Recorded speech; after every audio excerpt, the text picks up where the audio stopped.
We are very happy to have Dr. Michael Parenti speaking on anti-Sovietism in the media, an obstacle to peace. Thank you.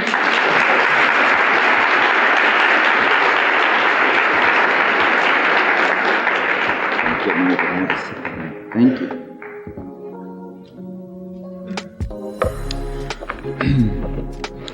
Very nice to be here, and thank you for braving the snowstorm to get here. At least I did. I assume you did too.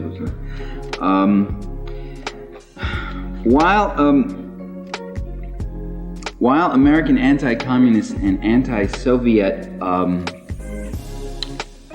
policies have been portrayed in the media and by government as being understandable defenses against the Soviet. Did I do something wrong here?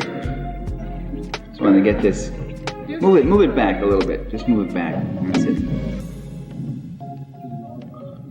No, it's just I couldn't see half the audience was. Okay, great. You always have to. Certain concessions to the media, always. Okay, there we go. Right.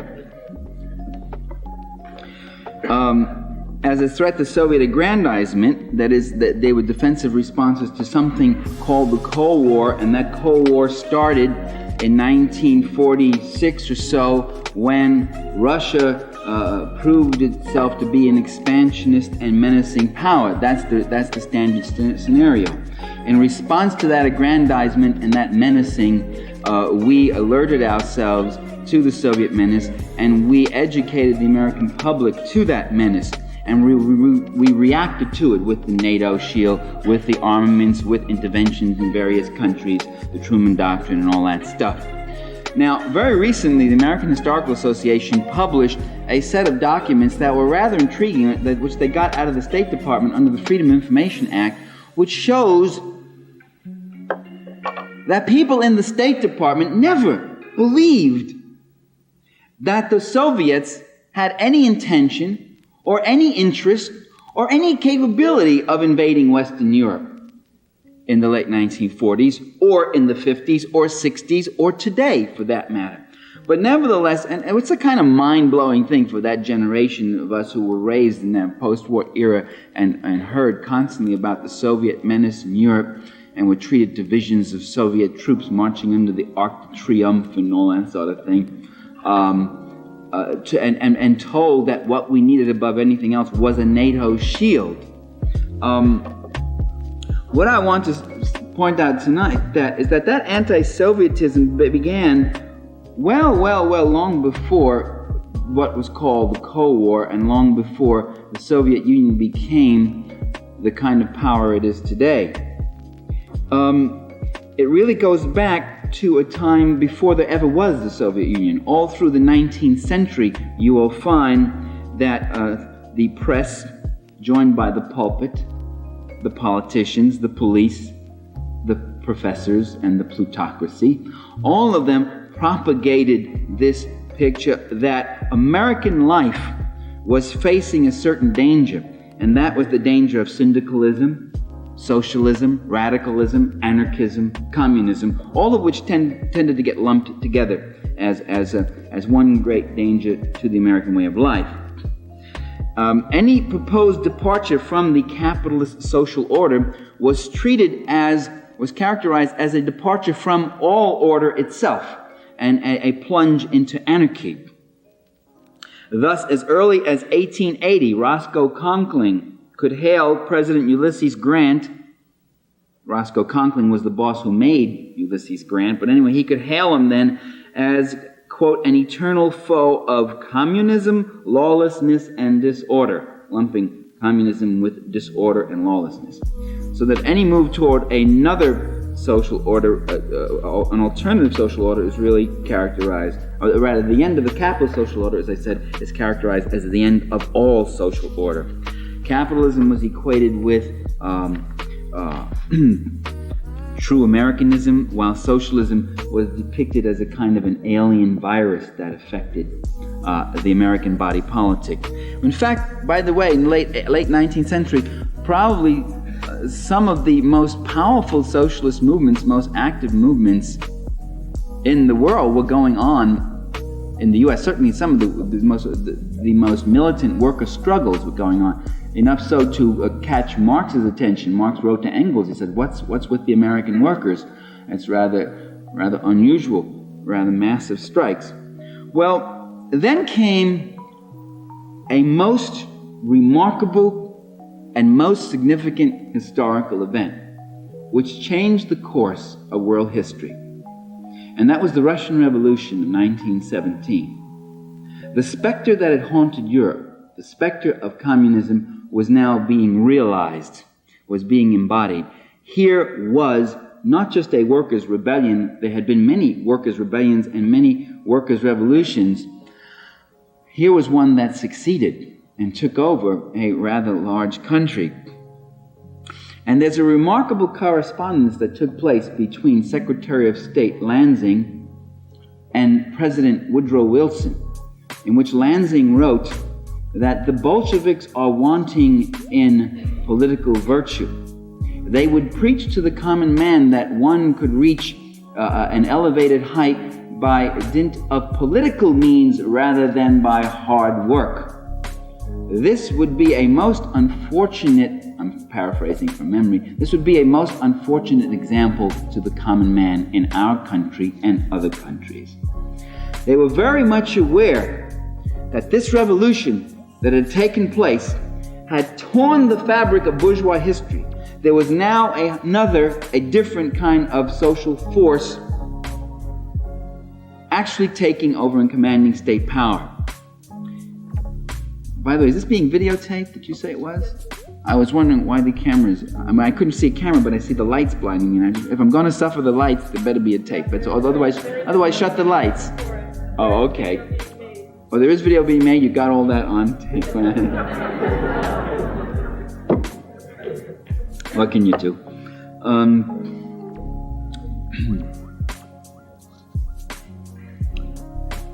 So from the very beginning, they saw a threat.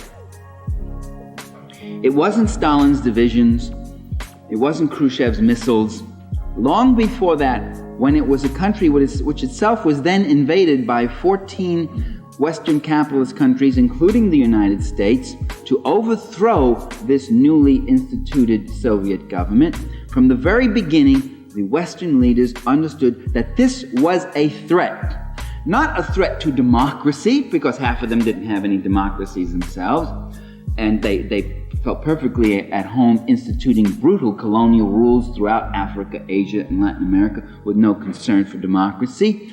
Not a threat to the world's stability in the sense that this was going to cause further wars, because the worst and most vicious wars were being fought among the capitalists themselves for markets and colonies and such. They were the destabilized. It was a threat to capitalism. It was a threat to that process of capital accumulation, which is the substance and mainstay of this society and every other capitalist society.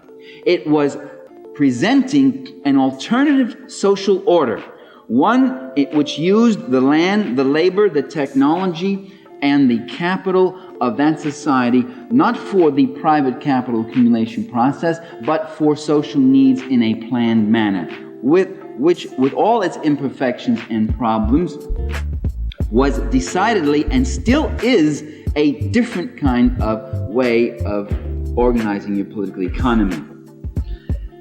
A different kind of society, and the end of a capitalist class society. The propaganda war against the Red Menace then intensified soon after the Russian Revolution. I want to quote historian Robert Murray in his book, The Red Scare. Anti-Bolshevik testimony was played up in the columns of the nation's newspapers, and once again the reading public was fed on highly colored tales of free love, nationalization of women. By the way, that was a common story in the media in those days, that Lenin nationalized women. And women were put on nationalization. They became part of public ownership, and you can... I don't know exactly how that worked, but nationalization of women, bloody massacres, and brutal atrocities. Stories were circulated that the victims of the Bolshevik madmen customarily had been roasted to death in furnaces, scalded with live steam, torn to pieces on racks, or hacked to bits with axes. Newspaper editors never tired of referring to the Russian Reds as assassins and madmen, quote, quote, human scum, crime mad, and beasts. This is Murray. In the aftermath, by the way, of World War I, some rather extraordinary things were happening in the United States itself. 2 million workers were on strike, including 500,000 coal miners, 350,000 steel workers, and immediately the press began to link the domestic unrest to the Soviet menace, to, after all, delegitimate the domestic unrest and to alarm the public with sensational headlines like, quote, Red Peril Here, quote, Plan Bloody Revolution, quote, Want Washington Government Overturned. A special Justice Department publicity bureau was set up. Very interesting. And its function was to plant stories in newspapers about a Moscow-directed plot to overthrow the U.S. government. By the way, that process is still going on. I mean, U.S. government agencies are still planting stories, feeding them to the media about anti-communist phobias. The FBI has done that. The CIA is forbidden by law to do it, but they do. The CIA often plants the stories abroad, and by what's called a process of blowback, the story gets back into the U.S. They'll plant a story. That story they planted of Cuban troops massacring innocent people in Angola, villages in Angola, was a total CIA disinformation fabrication story planted in Western Europe, but it gets picked up in the newspapers, and then U.S. journalists and wire services pick those stories up, thinking they're from independent journalists, and we're treated to them here. So the CIA indirectly plants here. So there are people who do this all the time.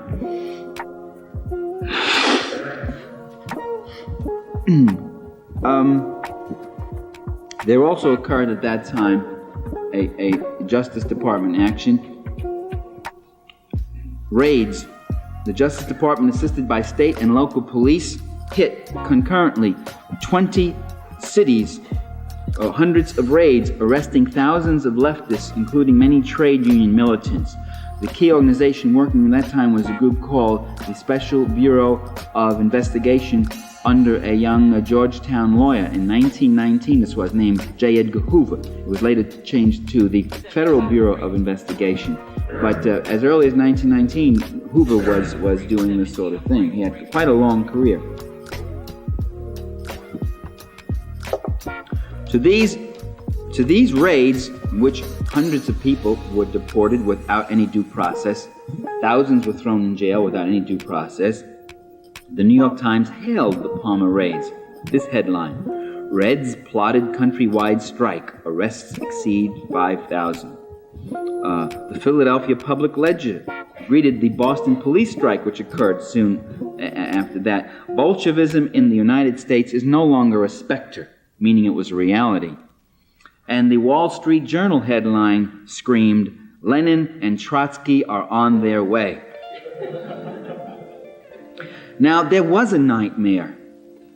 There was something very frightening happening. But the nightmare wasn't revolution, it was reaction, and it was a real one, and the job was done. Under the Palmer raids, under the combined force of industry, government, and press, the major strikes were broken. Wages were driven down, the open shop was restored, and the ranks of the unions were decimated. And profit levels were secured.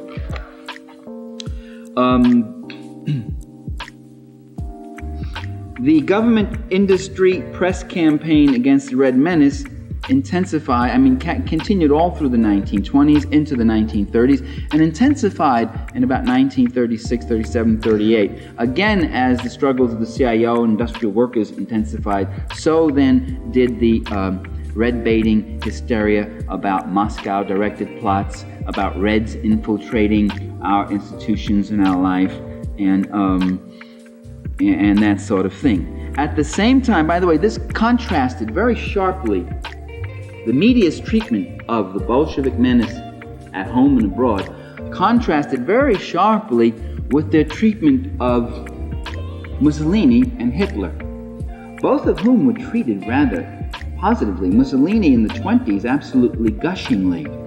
a strong man who would shape Italy up, get the trains running on time, and put things in order. A fascist who was a solid patriot, who would get rid of the forces of disorder and anarchy, roll back the Red Menace, and that sort of thing, which is why he was treated so nicely.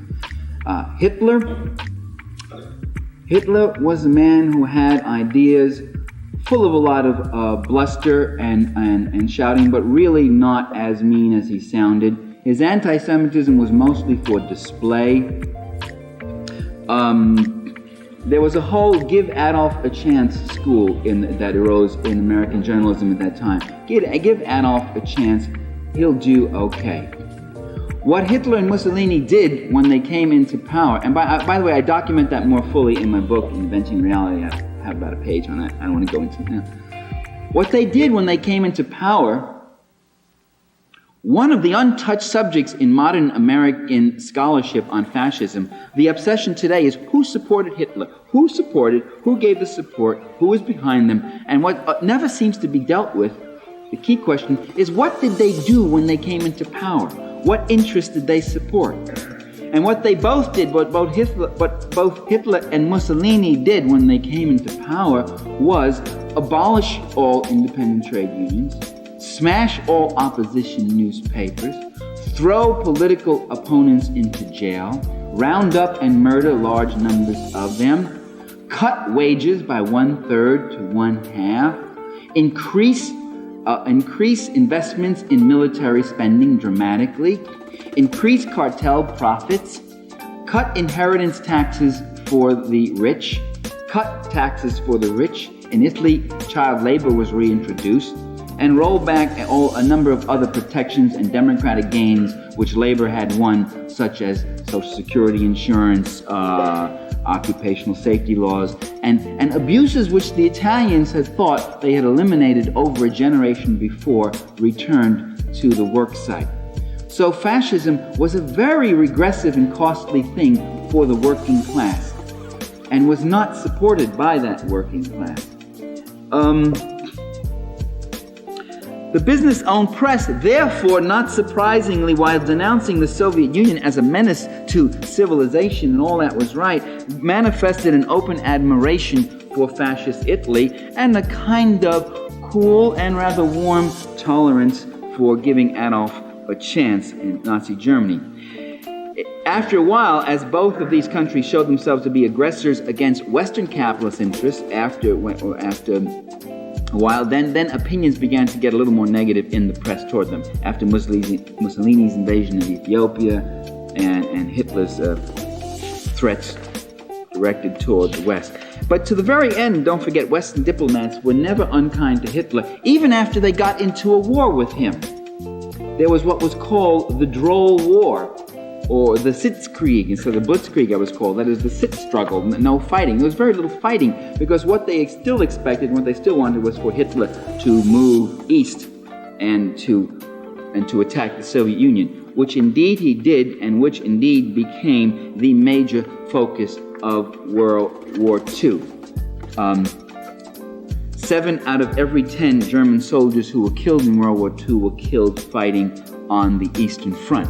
The Soviets alone had over twice the number of divisions committed to that war than all the Western Allies put together. The major fighting was there, and the victory was pretty much won in the East. It was not, if you recall, until June of 1944 that the Normandy invasion took place, and the war ended in July or May of 45. So the European battles really were less than a year.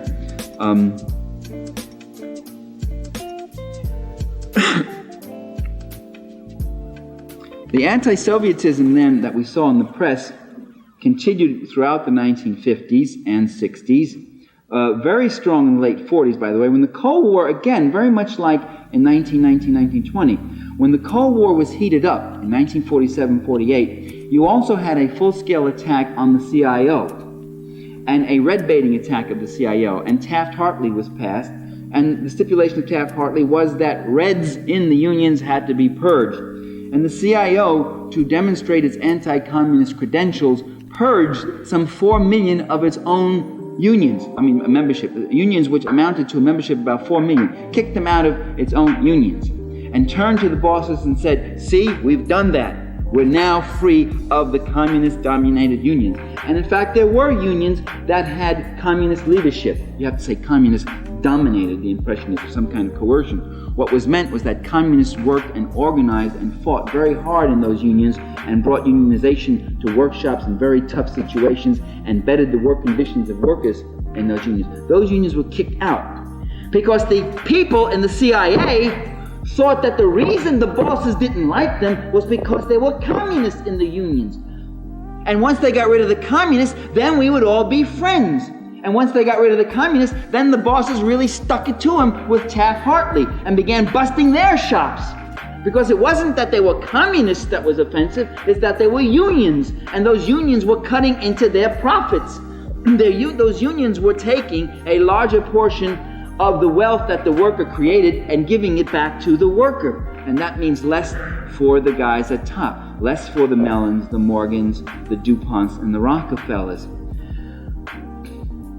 And to this day, you better remember that it's not whether you're a communist or not, it's whether or not you take any stance that's in a progressive direction which threatens the prerogatives of capital. And if you turn, you say, we've purged ourselves of the Reds, that's great. What you've done is you've done your enemy's work. You've cast out people who are fighting the same cause as you, and you've weakened yourself. And once the CIO did that, the CIO never recovered. In 1947, 35% of the workforce in this country was unionized. Today, it's down to 18%. After they purged their unions and amputated themselves to please the bosses and prove their anti-communism and maintain their credibility, you see, as good Americans, they really got it stuck to them, and they have never recovered that momentum and that power that they had from the 1930s to the early 40s. All of this was hailed in the press as a great victory for Americanism. During the brief period of détente, 10 years, not such a brief period, the press's treatment of the Soviet Union was mollified, and generally, the anti-Sovietism never disappeared. Portrayals of life in the Soviet Union always continued to be portrayals of drabness, dreariness, joyless, people manacled to a system that they did not want, restive, oppressed populations, monochromatic, totalitarian, not pluralistic like us. By the way, pluralistic America, it looks like it's voting for English as an official language. Totalitarian Russia publishes books in about 120 languages. There are about 16 official languages. There's one nationwide language, which is Russian, which is used everywhere. But you go to Soviet Azerbaijani and you could see street signs in Azerbaijani. You could see films in Azerbaijani. You go to Georgia, the Georgian film industry is, it turns out hundreds of films a year. You can see television in your native languages. You have poetry, culture, art, theater in your native languages, including Yiddish, by the way. There's Yiddish theater and Yiddish literature in the Soviet Union. You tell me where there's Yiddish theater and Yiddish literature in the U.S. Few places in Brooklyn, Flatbush maybe, and that's about it. It's died. Well, when 6 million American Jews assimilate and no longer speak Yiddish, this is called a victory for assimilation and Americanization, and is so hailed. When 2.5 million Soviet Jews assimilate and less of them speak Yiddish, this is called the crushing and the death of Yiddish culture. In fact, Yiddish culture and even Hebrew culture is more alive in the Soviet Union than it is in pluralistic America. In pluralistic America, we're told, why don't you learn to speak English? If you're here, you should all speak English. All the signs will be in English. If If you really carried that, I wondered how far you could carry that. A sushi bar would have to be called a fish and rice bar, wouldn't it? It's a foreign word, Japanese word. Taco would have to be called something else. Beef and crust pie or something. And pizza is not an English word. Pizza will have to be changed to tomato pie. But it looks like in California, all the Spanish signs will be taken down and English will be safe and saved in pluralistic, diverse America where we have a cultural diversity and freedom. That, by the way, I think points out something. That what the function of our portrayals of Soviet society has been is to be kind of like an inverted mirror image of our own problems. As the U.S. economy in the 70s sank deeper into stagflation, stories began to appear about worsening economic conditions endured by the Soviets. The message was, no matter how bad we have it, they have it even worse. In fact, Jack Anderson said that in his column. We may have it bad, but they have it even worse. And it was a column on inflation. As inflation reached double-digit levels in the U.S., stories about inflation in the Soviet Union began to appear in the New York Times, Wall Street Journal, U.S. News and World Report.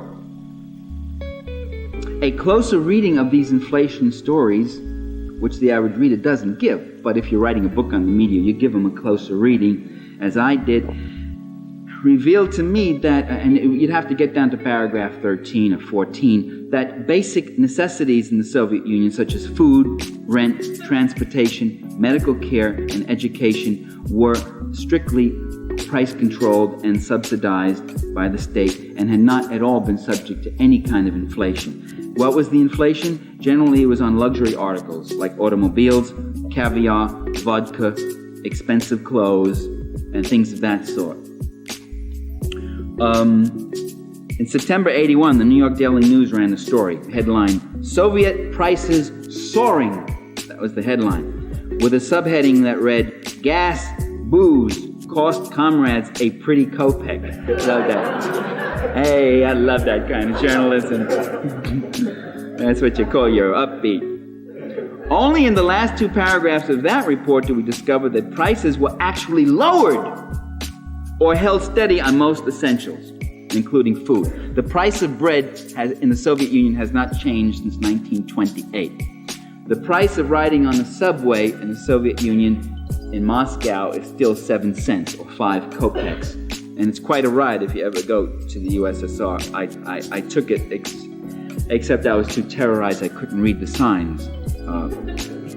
One, they learned to write. What was that?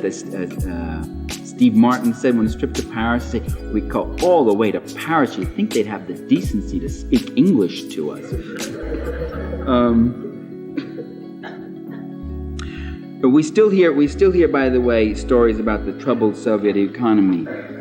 The Washington Post writes that the Soviets are suffering, quote, production difficulties in the oil industry, and the Kremlin is trying to prepare the population for a period of uncertainty and difficulties. In fact, heavy industry production in the Soviet Union has been doing well.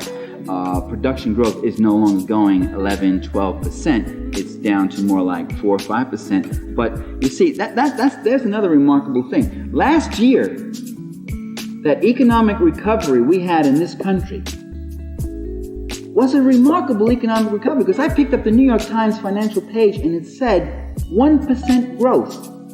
Recovery slow.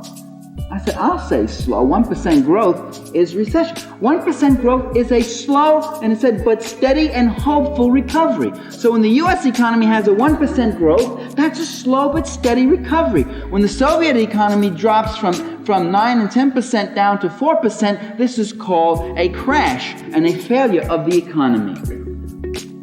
Again, you see, the facts do not really speak for themselves. It depends on how they are framed. Wages of Soviet miners and payment to pensioners were recently increased. Wages in general have climbed 41%, real wages, since 1970, along with benefits for maternity leave, aid to large families, None of the media have seen fit to publicize these facts.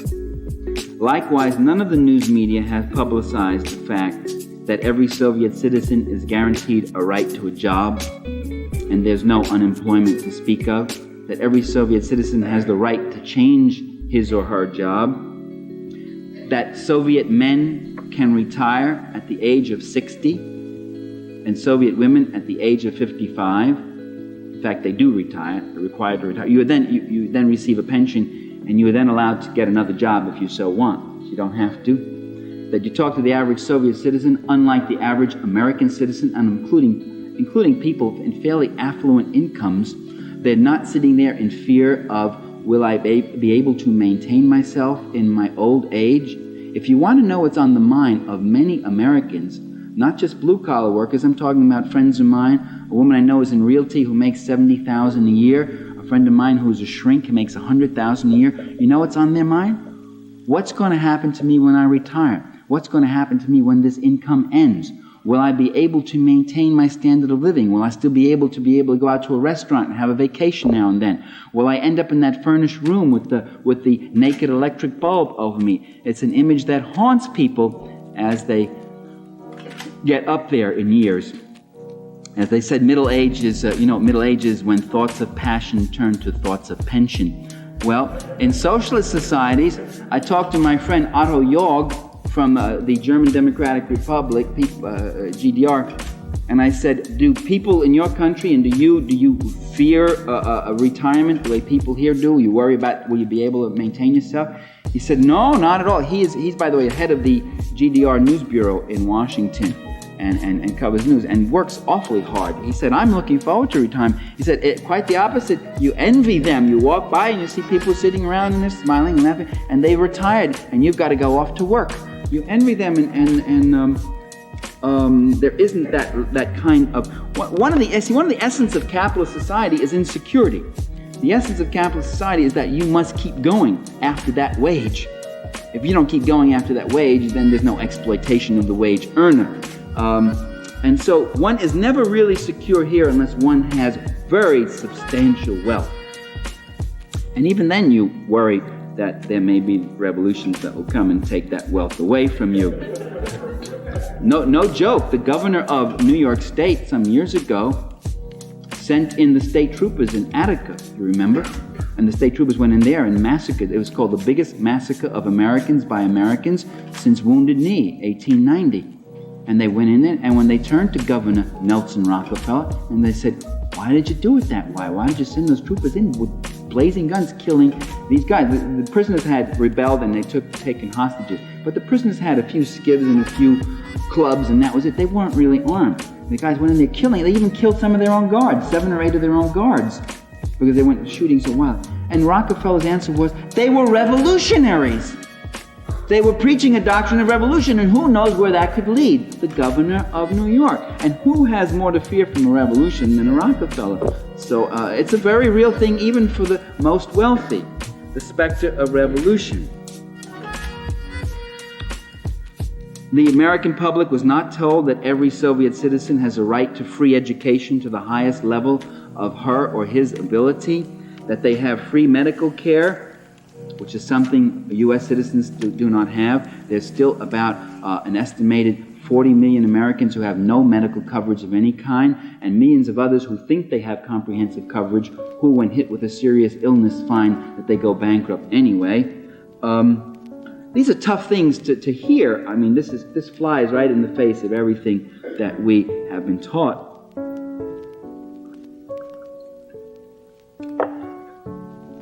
And Soviet citizens have subsidized housing and transportation. As hunger increased in the United States, stories began appearing which said that the Soviets are unable to feed their people. I'm practically quoting Dan Rathers on there. NBC, CBS reported this. Flora Lewis in the New York Times said their economy is falling apart and they are unable to feed their people. They need our grain. The sales of grain to the Soviet Union are probably the best publicized, best propagandized grain deals in the history of Western trade, of world trade. The truth of the matter is that the Soviets raise more than enough grain to feed their people, but what they have been doing in the last 20 years is converting increasingly toward larger supplies of meat and dairy, which in the Soviet Union and in the West is mistakenly treated as an improved diet, despite the scientific evidence which shows that a higher meat diet is not necessarily the best thing for you. Nevertheless, meat consumption in the Soviet Union has gone up substantially. It takes 10 pounds of grain to produce 1 pound of meat, and that's why they import grain. They use it almost all for fodder and for the production of meat and dairy. The idea that the Soviet Union can transform its country from a nation of half-starved peasants, illiterate workers, and whatever else, into a nation of scientists, engineers, technicians, artists, and intellectuals and whatever, that they could do that without an adequate agricultural base is really, when you think about it, is really not logical. They have agricultural production problems because only about 8% of their land is suitable for agricultural usage. Most of it is either too arid or too arctic, too cold.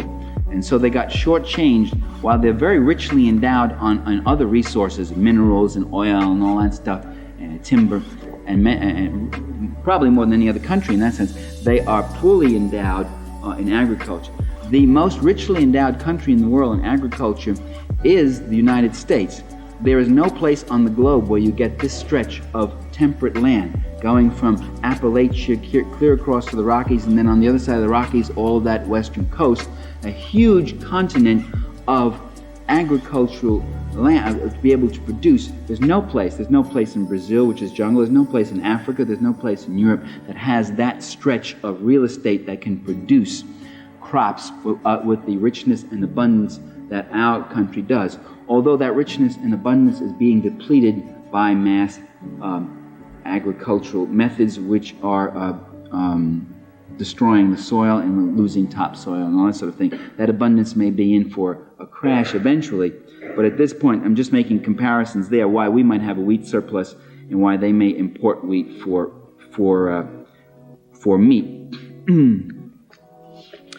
That kind of story, whatever else you think about the Soviet Union as a society, you don't have to like them. You don't have to say, well, I prefer living here. No one's asking you to move there. What we're asking you to do, though, is to develop an image that's a little better than the Reader's Digest image. To develop what psychologists call differential object appraisal. To not see a simple stereotype and understand that it's a very complex society which has had a very harsh history. It has not maybe developed the institutions that you might like that exist in Sweden, with nice little opposition parties and all that sort of thing. It has not had the luxury of Sweden's history, but it has a history of its own, and it has accomplishments of its own, and it has a humanity of its own, which should be looked at in something better than the evil empire cartoon image that we have of the country. And we should be able not only to make critical remarks about the Soviet Union, but we should be able to countenance positive statements about it. And that is what the U.S. press cannot do. You cannot find in the U.S. media a positive statement about some social development or social formation in any socialist or revolutionary country. That's simply not what you can find. Of any significance. I could take that back and say, I did read an article about 4 years ago about the bus system in Budapest, where they said it was a very good bus system in Hungary. Occasionally, I read an article once in the New York Times about 6 years ago about the Sandinista government in Managua and how they wanted to plant trees in Managua and refurbish the city with a lot of trees. And without any negative or snide statement in it, just a straight story about that. Occasionally, something like that will come in, but generally the overall thrust is this ideological pounding that we've been getting again and again. And what we have to do is be less selfless. We have to be more selfish. We are too selfless. We are too concerned about whether other people hear both sides of the story. Do the Russians hear both sides? Do the Cubans hear both sides? Do those Chinese hear both sides of the story? We have to start really asking ourselves, being a little more selfish and be concerned about ourselves. It is your mind that is getting boxed in by your media. It is our minds that are being affected. This is our struggle, and we have to ask, do we hear both sides? Do we have access to other areas and other sources of information? By the way, that question came up in Reykjavik. Do you remember Gorbachev made the statement that while we were supposedly there for an arms discussion, President Reagan turned the whole matter to a question of pluralism and our society and their society, and why don't you have things open? And we said we would stop jamming your radio messages if you would allow access of our radio messages. We said, Gorbachev saying, we have taken your movies in, why don't you see some of our movies? It's true. You can go to the Soviet Union and see American movies. When I was there, Soviets were all lining up to see Tootsie with Dustin Hoffman, which was a very good movie with a very intelligent script in it. Gorbachev could have gone further. He didn't. He could have talked about books. He could have talked about novelists. When you go to the Soviet Union and you hear them talking about American novelists, and you realize nobody in your group could name one novelist. When you go to the Soviet Union, as I did as head of a delegation of economists and political scientists, and you turn to our guide Natasha, who had a PhD in economics, and some of our guys turned to her with that look of compassion and supplication as you would to anybody who is deprived, and you say, Natasha, do you get the chance to read any Western, any American economists? And she said, well, I read Schumpeter and Samuelson and Magdoff and O'Connor and Milton Friedman, even the reactionary. And they all said, oh. And then she said, have you read Navroshka, Batoshka, Varuska, Baraska, Bojoshka? And of course, they hadn't read these guys, and none of us read them, couldn't pronounce it, didn't know who she was talking about. But we were concerned as to whether or not she was, and that's true, by the way, through all the social sciences.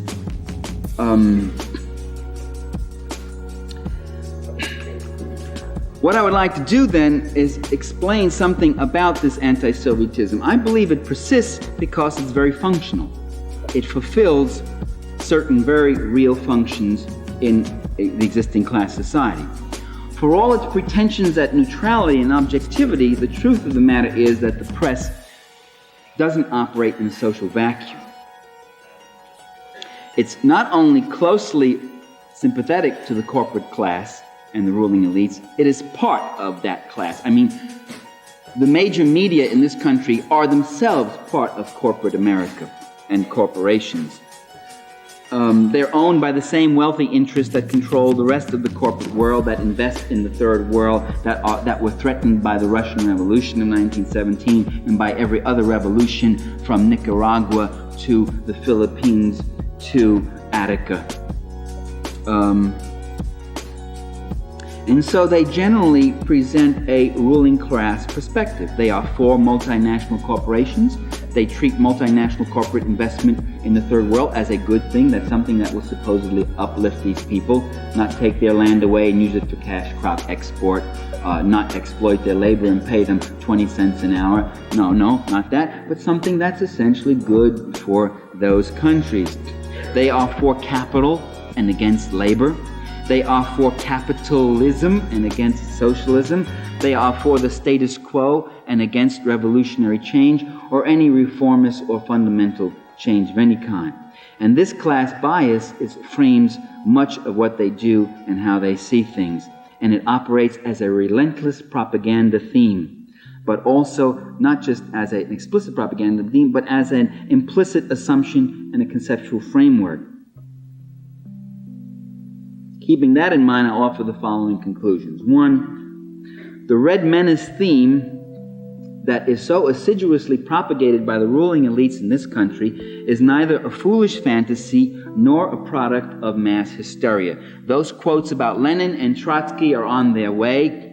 That's not hysteria, although its goal, one of its aims, is to produce fantasy and hysteria in the minds of the mass of people. to that red menace, that hysteria is not a mass thing. It doesn't come from the masses. It's something that is fed from the top down. As I said at the very beginning of my talk, from the pulpit, from the police, from the professors, from the plutocracy, and most strategically, from the press, and certainly from the government itself. The press often, by the way, is just the purveyor of this. You know, the leaders get up and they say, this is happening, that's happening, the Reds are there, the red bear's at the gate and all that, and the press dutifully and uncritically reports that, and so they've got whatever is the new line. The people didn't suddenly just get up and clamor for a red witch hunt. The people didn't suddenly just get up and say, oh, let's arrest all the trade union leaders in 1919. There was no mass demonstrations of the people saying, get the Reds out from among us. The people didn't call for the return of Cold War II. The American people didn't call for an increase in military spending and the cuts in the human services. That was something that was done from the top down. So that climate of opinion, that climate of confrontation, that climate of threat is created from the top down. The second point is the existing social order does face a serious threat. Not from without, but from within. Not from communists, but from within the capitalist system itself. From its unresolved crises of underemployment, overproduction, stagnation, inflation, poverty. And by the way, inflation was still with us. We had inflation as a problem under Richard Nixon. 4% was considered inflation. That cuts into your real wages. In 10 years, 4% can knock out about half your income, your real earnings. Today it said Reagan solved inflation because once it got up to 12 and 13% and it got back down to 4, everybody says, oh, inflation's been solved.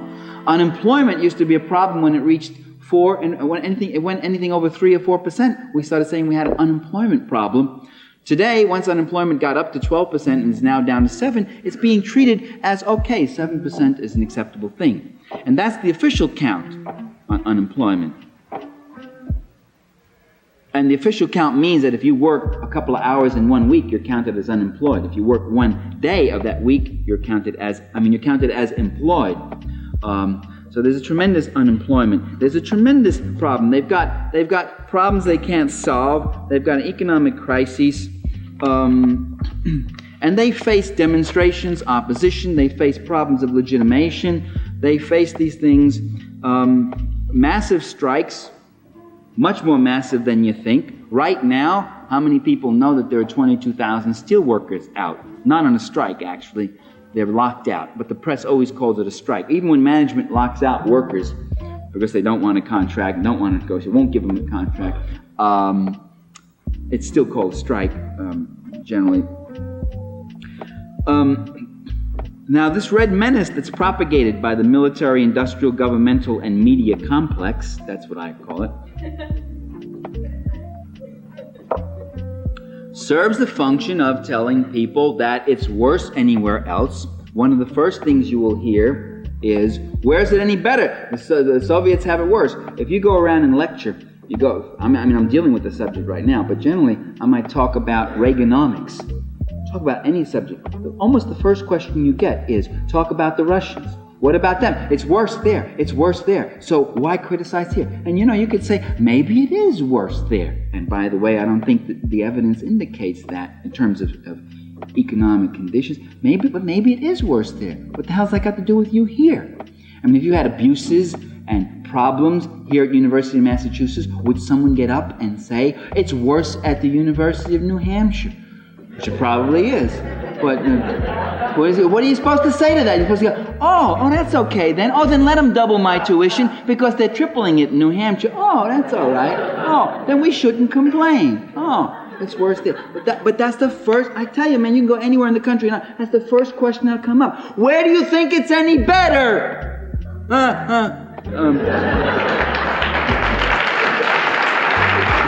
Now,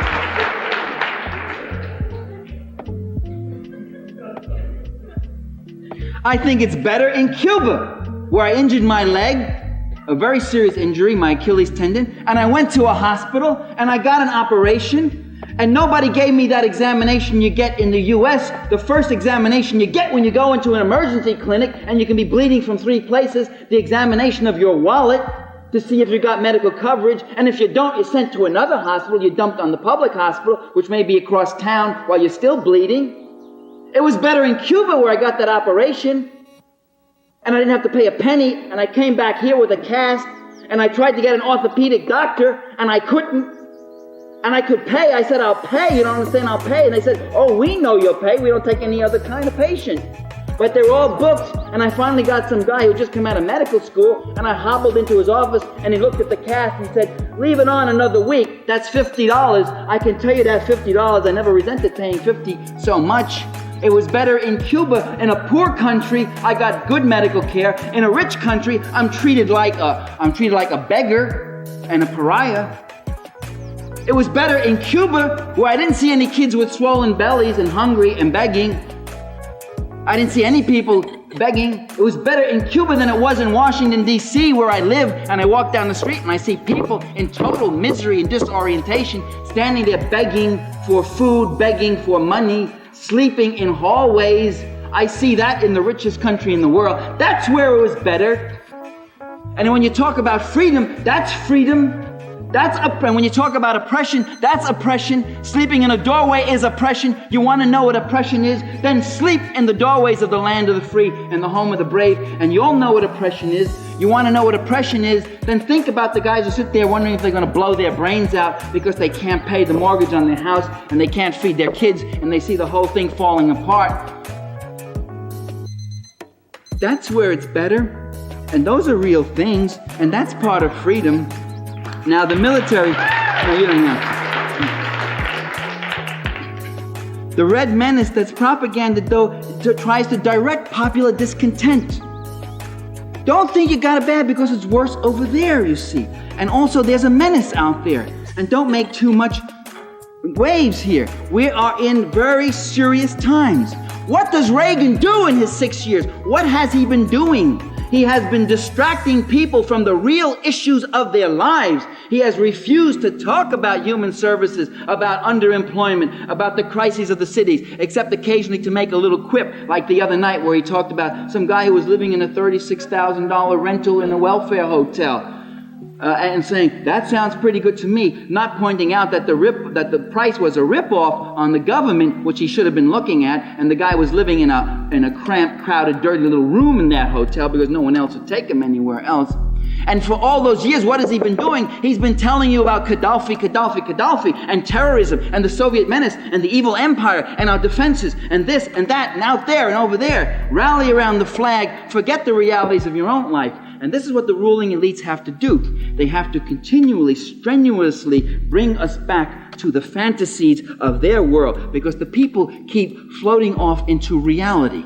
And that's a problem for them. The people keep floating off concerned about jobs and homes and the education of their kids and their medical bills and that sort of thing.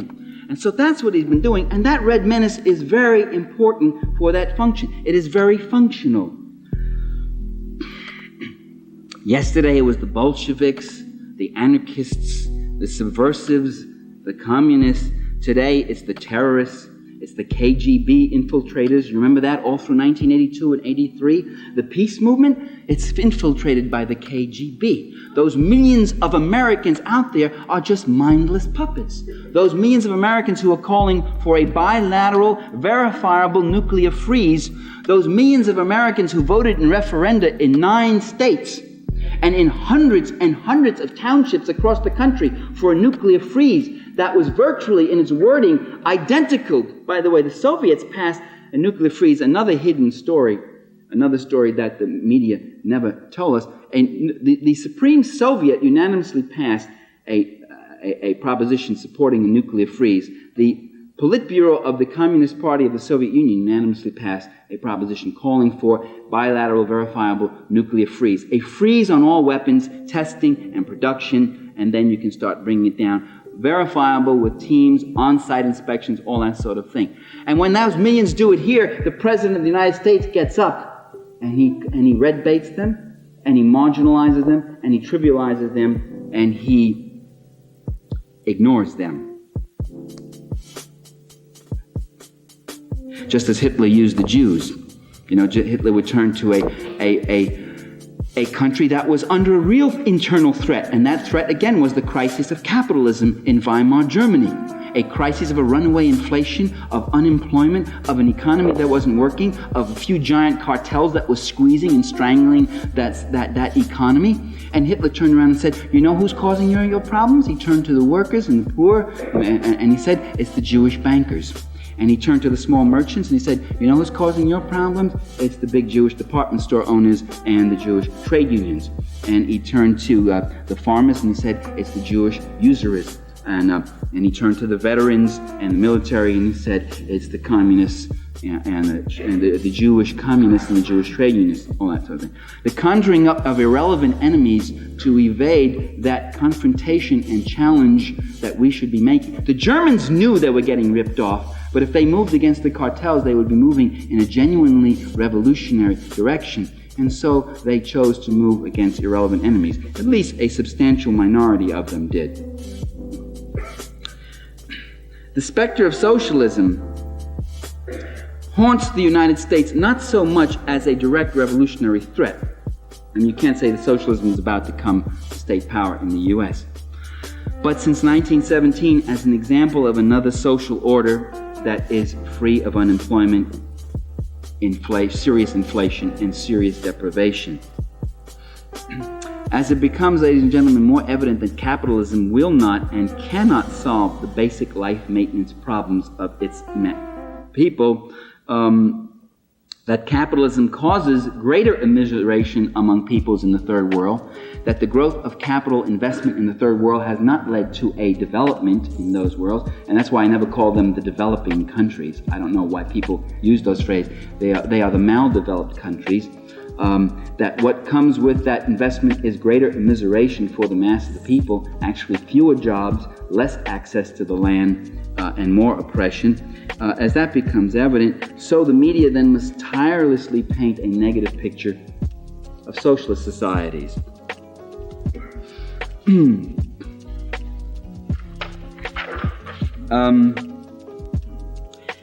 Anti-Sovietism is also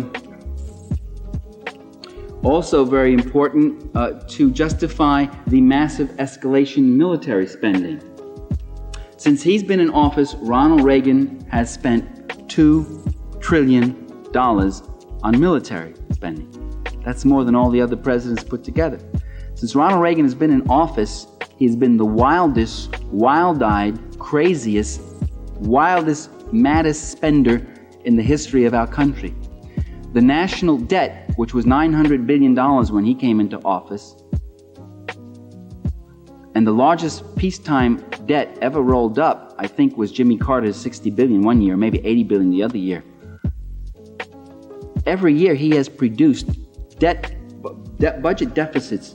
Did I say debt? I mean the largest deficit. Deficit is your yearly, in the red, deficit.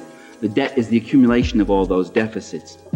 $900 billion national debt. When Ronald Reagan leaves office, it will be $2,700 billion, or $2.7 trillion. He will have tripled the national debt. He will have added more to the national debt than all the other presidents in the history of the United States put together, peacetime and wartime. Jimmy Carter's biggest debt of $80 billion is less than half of Ronald Reagan's smallest debt of $170 billion. This year's deficit, Reagan's deficit this year is $220 billion, a record. We're going off the charts. And if you draw these deficits, of the presidents, different presidents, and you draw them, I wish I had a blackboard, you'd see FDR, he fought World War II, there was a lot of deficit spending, Truman, and then you get to Eisenhower, small, and it goes like that, and Ford and Nixon, suddenly bigger, Carter, and then you get Reagan's, and it goes off the chart. It will just go off the chart. You would need a special kind of paper to put it on.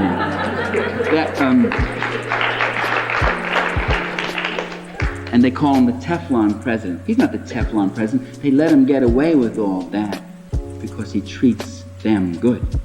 because that debt was piled up from two sources. One, the massive escalation in military spending, and two, the massive tax cuts to the rich and to the big corporations in this country, with little cuts to the little guys. He gave little things to the little people and big favors to the big people. And that's where the debt comes. So how does he finance it all? We now see how he's able to do it.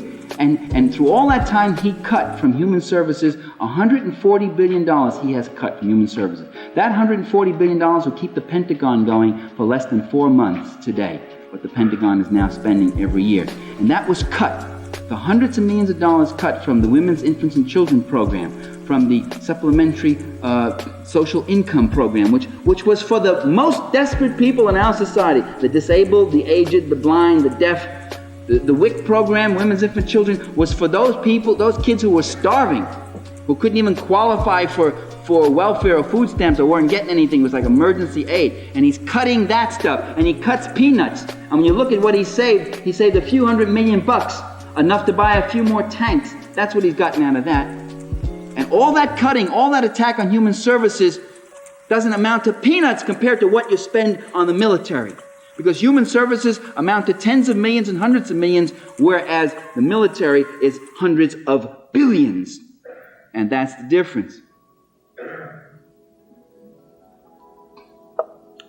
Well, to justify that kind of spending, you got to have an enemy out there. To justify the kind of spending that can give Winfred Rockefeller, owner of McDonnell Aircraft, a 30-40% profit with guaranteed cost overruns with non-competitive bids on the contracts, to justify 2 pairs of pliers that the Pentagon buys that cost $2,700 and change. I don't remember the exact price. $2,700 for 2 pairs of pliers the Pentagon bought last year. Did you see that item in the Washington Post? But the tough, hard-nosed Pentagon bargainers got it down to $1,400, a real steal. To justify that kind of thing, you've got to have a real enemy out there, and a big enemy, big bad bear enemy. And the one thing you don't want to do then is go out there and negotiate and reduce your armaments with him. What do? How do you come back to your people and say, okay, next year we've got to spend $400 billion? That's what Cap Weinberger is trying to do. He's saying, if we get rid of our nuclear weapons, then we'll have to double and triple our conventional forces because they're so much greater and more powerful in conventional forces than we are. Another lie which the media is dutifully, uncritically repeating again and again. In fact, and my source would be General Nino Paste, a NATO general. Paste, who used to be in and out of the Pentagon here, who now can't get a visa to come here because he had a change of heart. He's retired, he's become a senator in the Italian Senate, independent senator, wrote a book on Euro missiles and points out that, in fact, in conventional forces, the NATO forces are as effective, if not better, than the Warsaw forces. That in some weapons, like tanks and some other conventional artillery weapons, they've got more than we have. But in other weapons, like land missiles and striking power and whatever else, we are superior in terms of the NATO forces are superior in terms of being able to defend, and even in actual numbers. Yet again and again it's reported that these conventional forces would be a threat, making people anxious about getting rid of their nuclear weapons. What would disarmament and peace do to our economy? What would that do to the process of capital demand and capital investment formation, which is the main function of the military-industrial complex? What would that do to profits and capital accumulation? So you've got to have out there that big menace. You also have to have that menace because you have to make the world safe for hypocrisy. You have to make the world safe for multinational corporate investment in places like Central America. And how can you convince the American people that you're in Central America to make the world safe for Exxon and ITT and Chase Manhattan?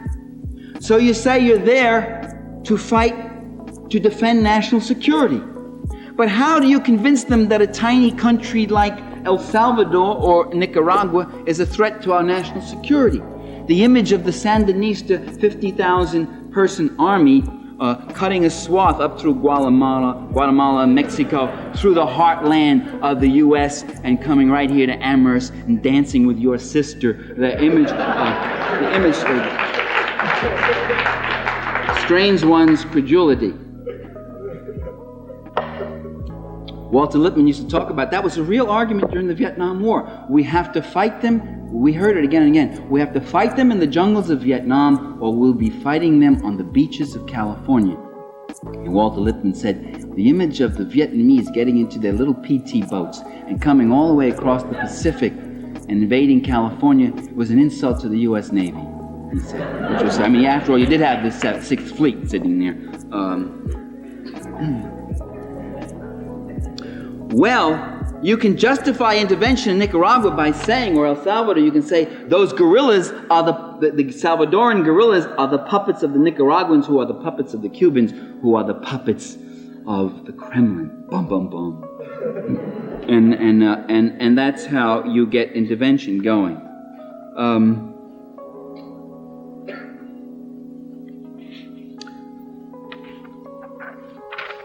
And you don't report the fact that the Soviets have signed a no-first-use pledge on nuclear weapons, or you downplay it.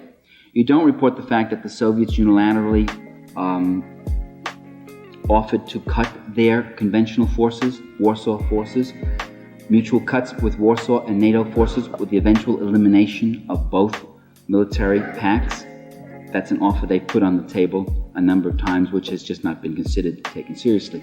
Because what happens? What does a president do when the communists keep threatening him with friendly overtures? What does he do? Well, what the real Ronald Reagan, and the two faces of Reagan, the real Ronald Reagan did what he had been doing for 20 years when he came into office. He said, we will not negotiate with the Russians. I'm against any negotiation with them.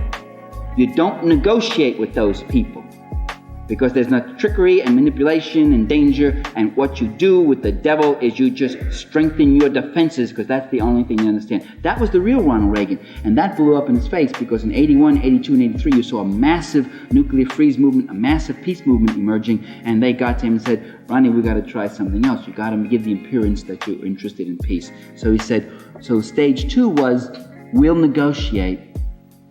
About 83 to October of 84, we'll negotiate, but don't put too much into it. It's going to take a long process, and it's not going to amount to anything, and don't get your hopes up. That was the position. And that wasn't very satisfying.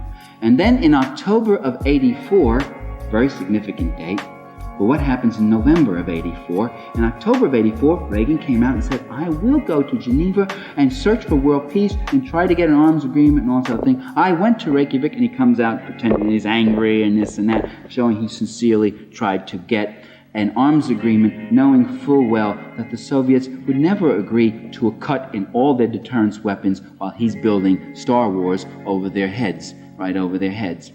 And refusing to negotiate or put Star Wars on the table. While they put their ICBMs on the table, they put their intermediate range missiles on the table, they put about everything. It looks like Gorbachev was ready to give away the store on some of those. In fact, American negotiators said we were caught breathless by the scope and range of his offers and his concessions. He was accepting Reagan's zero sum. He was accepting any number of other things. But as I say, that creates problems when the other side is ready to say yes.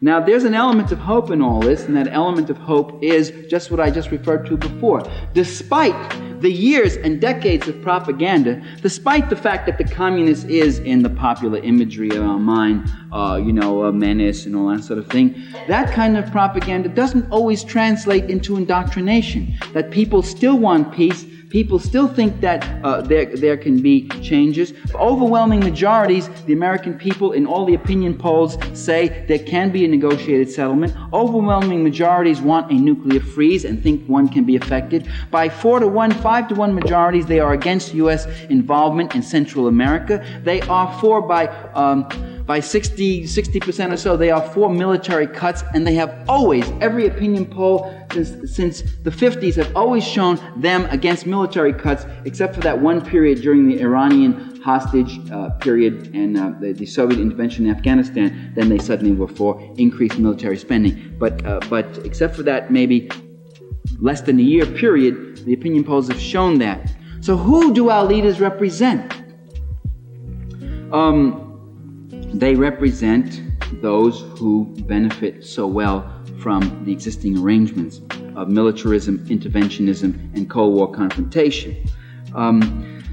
Communism may be a fear word, eliciting without benefit or explanation or definition a negative response from many people. And yet, when communists come here, we find Americans are when Khrushchev came to this country, the American people greeted him, were very appreciative that he visited and wanted to see America, and treated him in a far more friendly way than the media did. I have even a little section, Inventing Reality, on that called Nikita Conquers America, which you might want to look at to see that dynamic. A poll was taken a few years ago, and by the way, the results of this poll were largely repressed. Very few of the syndicated services that usually carry this was a Harris poll, very few of them carried this one. A poll was taken and said, of the above countries, and listed about 25 key countries, and said, of the above countries, which of these would you be willing to commit American troops if they were the object of armed communist invasion? I mean, very inflammatorily phrased. And by overwhelming, stunning majorities, American people said none of them. They wouldn't send American troops except one. Do you know what country they would willing to commit troops to? No, not the U.S. No, other countries, not the U.S. Canada, which of course isn't really another country. I mean, it's practically. Oh, I'm sorry if there's any Canadians here. I was only joking here to our cousins from the north, who have to put up a lot with living close to the American Colossus. So even as nervous left liberal intellectuals flash their anti-Soviet credentials, even as nervous Marxicologists flash their anti-Soviet credentials, even as nervous critics of U.S. foreign policy flash their anti-Soviet credentials, the American people were interested in a less anti-Soviet attitude and in trying to reach some kind of agreement and peace with that country, which today has unilaterally stopped all nuclear testing for 18 months now, hasn't it been? Or 15 months or so. And so,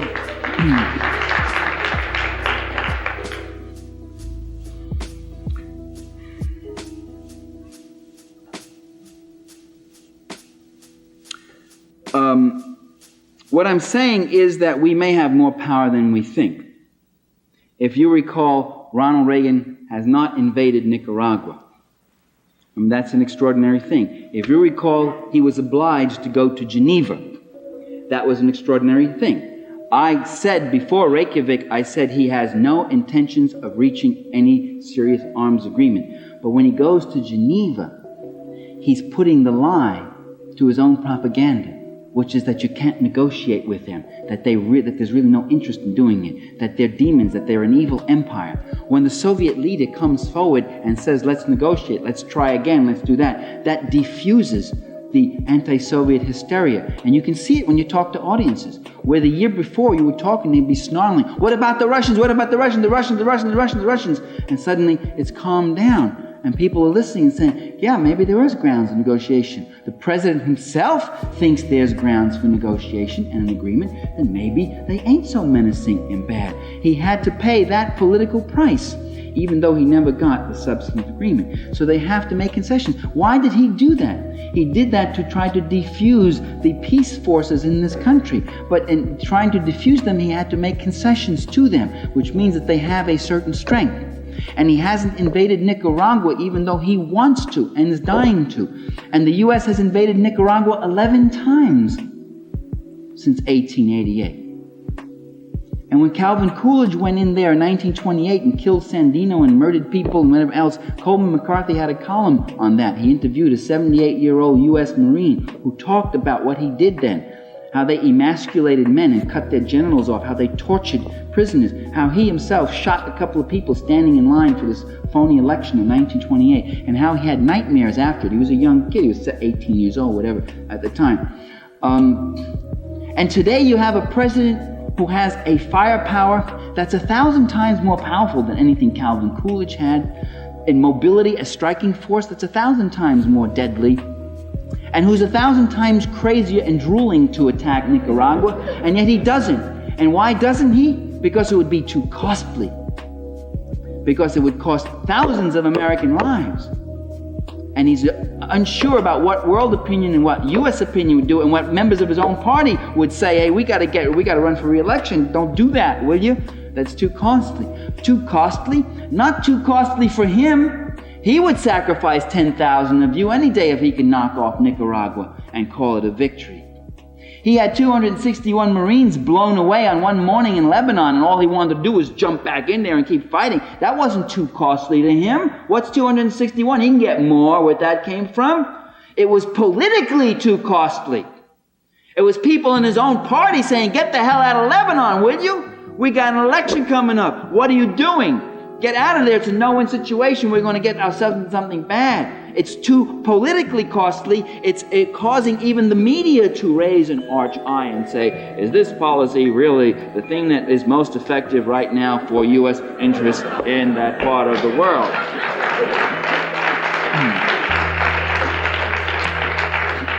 So, what I say to you, ladies and gentlemen, is don't mourn, but organize. Organize, educate, agitate. And when you use anti-Sovietism to gain your credibility, you ain't gaining any credibility. Because whether you have a dissident view of the Soviet Union or a Ronald Reagan view of the Soviet Union, whatever else, if you want to sound like him on that issue, the point of the matter is, when you play with that anti-Sovietism, it doesn't mean you can't be critical if there are things you critically dislike and don't like. I'm talking about this kind of propaganda turnout that we've had all along. When you do that to gain your credibility, you're playing right into Ronald Reagan's hands, and you don't gain any credibility. They'll still come after you if you're a reformist or you want progressive change. Just on the basis of that, they're against that. The only way to maintain your credibility is to speak the truth forthrightly, honestly, openly, strongly. Thank you.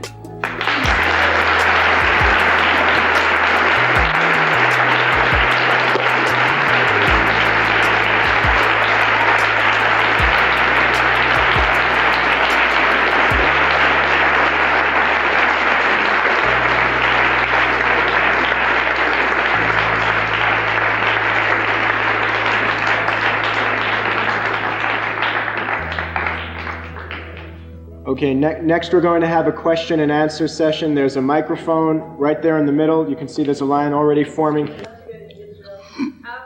they've gone through repeated procedures, there were 40 different steps, which take years. Well, I guess the answer there is that when I was in the Soviet Union, that large synagogue was open, and there were people worshiping in it.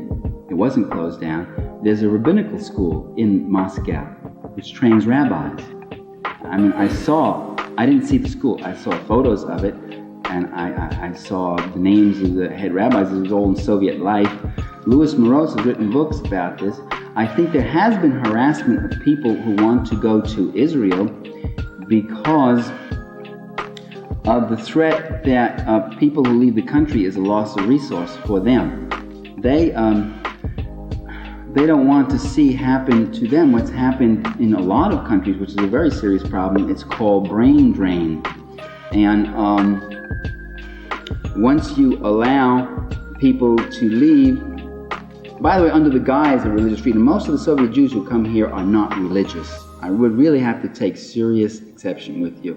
At least the studies I've seen of the Brighton Beach populations, a thing that was published by Patricia Howell in these times, and all very favorable toward the people, but said they were not religious. They wanted to come because they didn't like life there, and they felt they could have better opportunities here, which is the traditional reason why people want to emigrate. This does not represent the entire Jewish population. There are over 2 million Jews in the Soviet Union, and 250,000 have left, and they maintain that maybe there's another 15,000 with outstanding applications, and some are denied visas because of criminal records, black marketeering, something like that, or other problems. Or the odd thing in the Soviet Union, you can't emigrate unless you get your parents' permission. This has something to do with maintaining the integrity of the family. So that could be a problem also in some cases.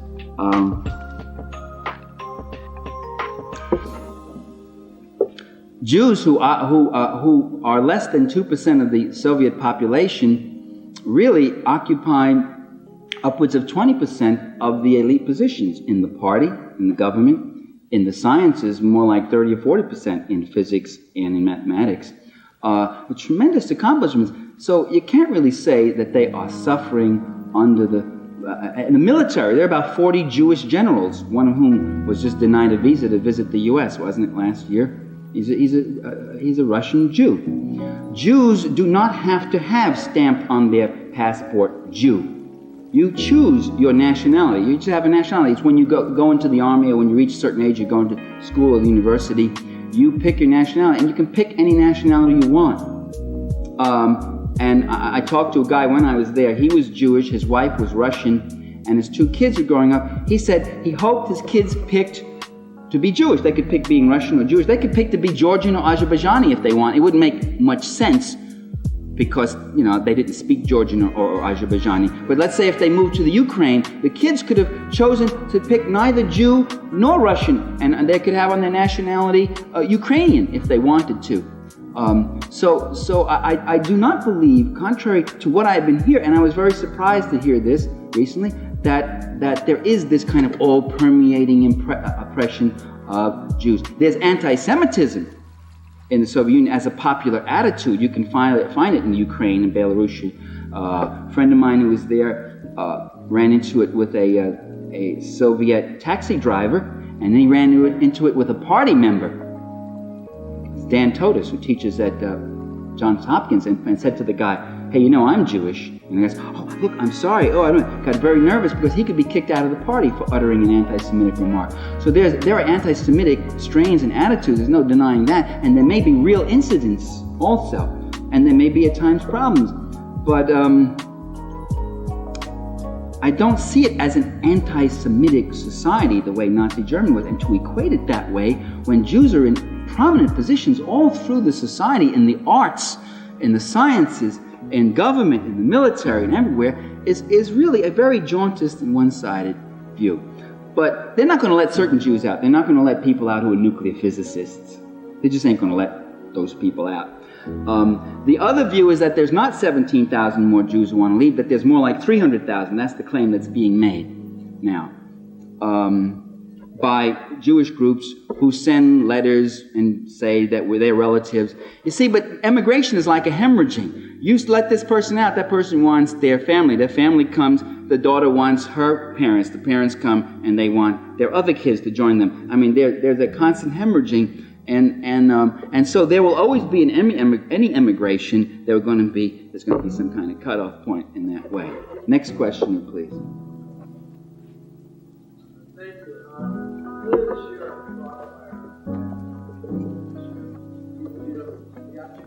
By the way, can I also add, I met Soviet Jews who did not feel that they were living in... One of our guides was a woman named Iskra who was Jewish, and she said, "I don't know what you're talking about in terms of anti-Semitism." One of the bus drivers we had was a guy who was a Jew, and we asked him, and they said, "Do you feel the government is anti-Semitic? Do you feel discriminated against?" He says, "No, not at all, no."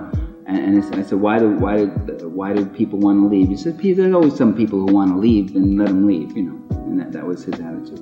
Yeah. I'm sorry, I didn't mean to interrupt you.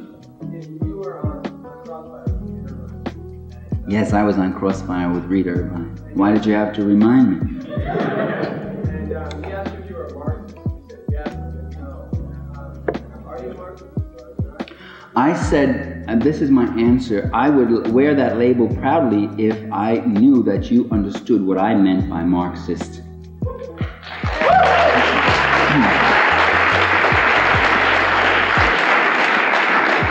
And when somebody like Reed Irvine says, "You're a Marxist, aren't you?"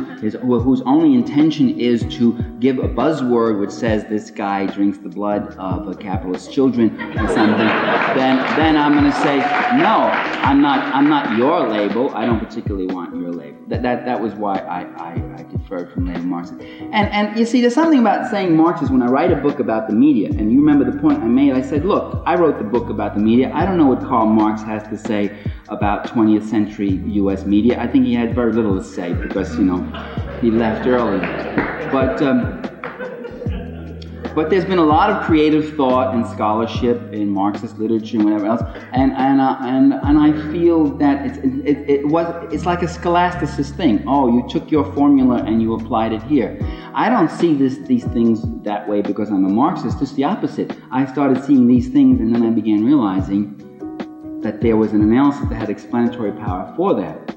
It gets very frustrating. For years I'd knock myself out trying to make an analysis. I come to the conclusion, I'd say, hey, the police are not neutral. They're on the side of property and power. And somebody would say to me, that's a Marxist. You sound like a Marxist. It's a Marxist. Oh. And then I said, hey, wealth is largely unaccountable in many of the things it does in our democracy. I don't understand. That isn't what I learned. So that's a Marxist point of view. That's Marx said that, And it would go on, one thing after another. Every time I said, boy, this Karl Marx was really something, Every time I put two and two together and come up with a good analysis, they give him the credit for it. Yeah.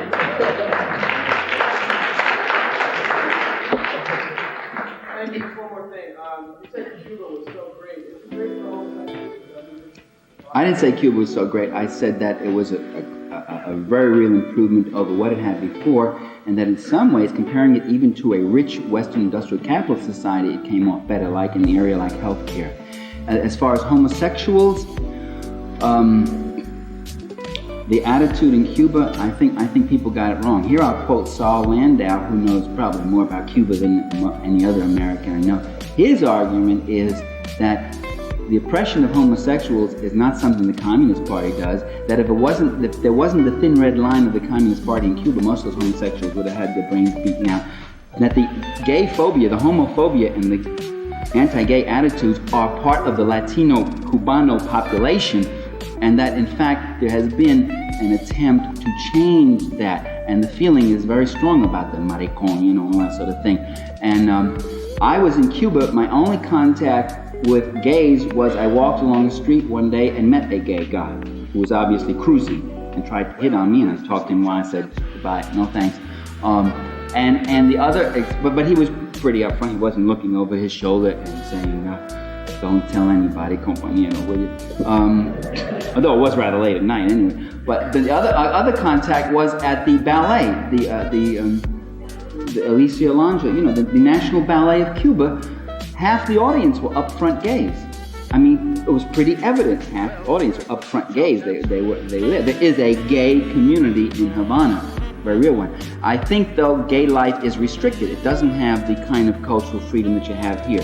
You can't, for instance, write gay novels and expect to get them published. So there's still that restriction. The old restrictions against gays working in certain occupations, specifically working in teaching, under the old prejudice that the gay in the school will start trying to molest the little kids and all that, that's been eliminated. Today, nobody is denied any job in any occupational area because of sexual preference in Cuba.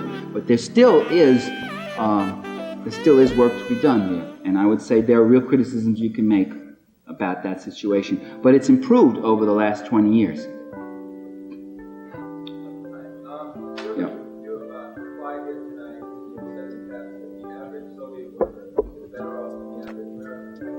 In certain respects, depending on how you measure it.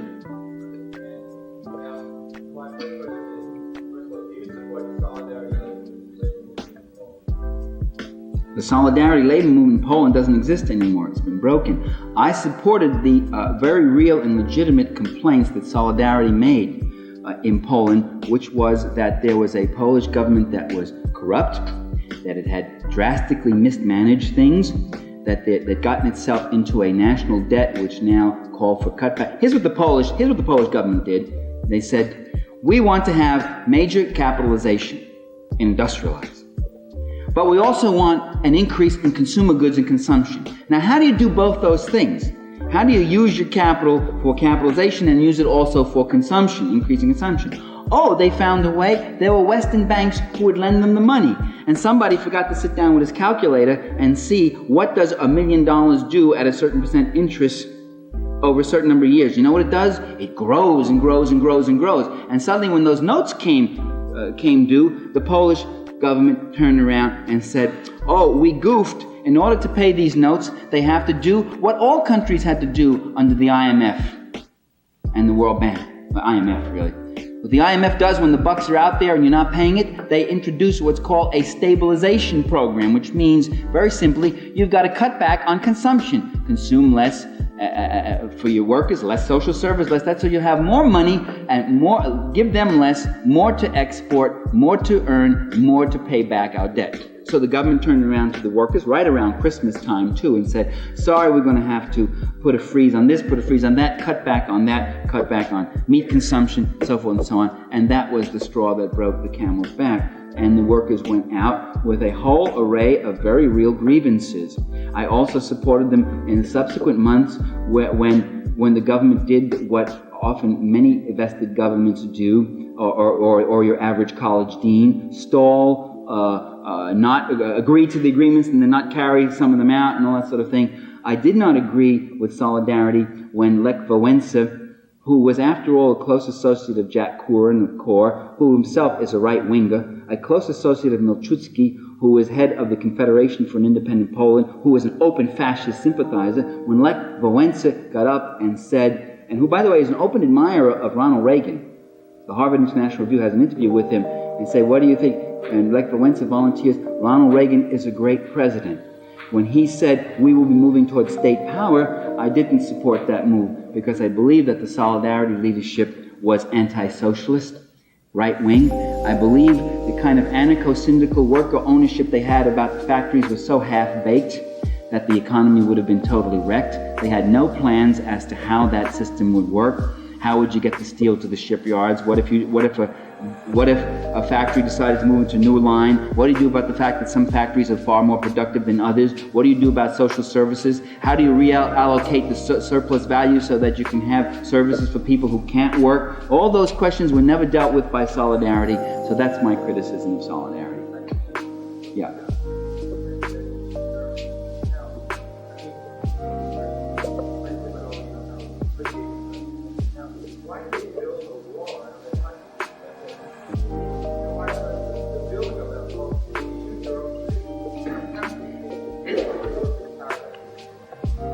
Well, you see, just drop that kind of loaded vocabulary of workers' paradise, and let's get back to your original statement about, you said that the Soviet worker has it so much better than the American worker. In certain aspects, I said in terms of job security, pension, retirement,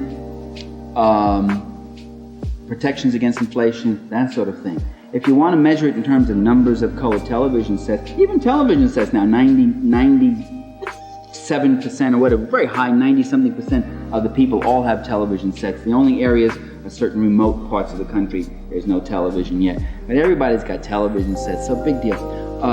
East Germany, there's several things that happen there. Again, it's a question of brain drain. Again, don't forget that during World War II, it was the eastern part of Germany that got the bulk of the Allied bombing. So when the partition came, East Germany was a much more severely damaged area than West Germany.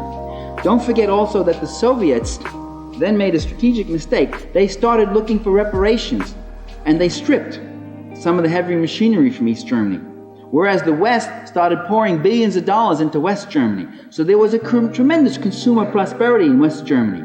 Don't forget also that a good portion of the population in East Germany were Nazis and Hitler sympathizers. A good 20% of the people. And they wanted to get the hell out, and things were not good for them. And one of the first things the East German governments did was get rid of 80% of the teachers who had taught under Nazi Germany and collaborated with Nazi Germany. Got rid of a lot of the judges. Got rid of a lot. Well, those people and their families wanted to get west, where they could have a more comfortable time.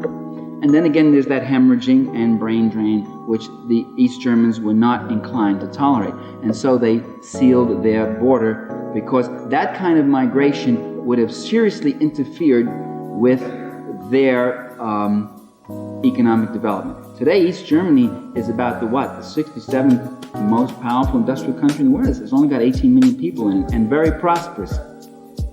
And very prosperous.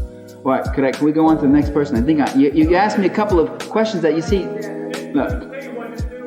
You asked me a couple of questions which really require very complicated and protracted answers, given the abyss of information, the dearth of information in our country about these things. What we have is a few things. Oh, the East Germans wanted to jump across the wall. They weren't free. What do you think about that? Well, it's time we start thinking about that and getting some information as to what were the things behind that. And I just gave you what was my answer. And there are other people online. Yes.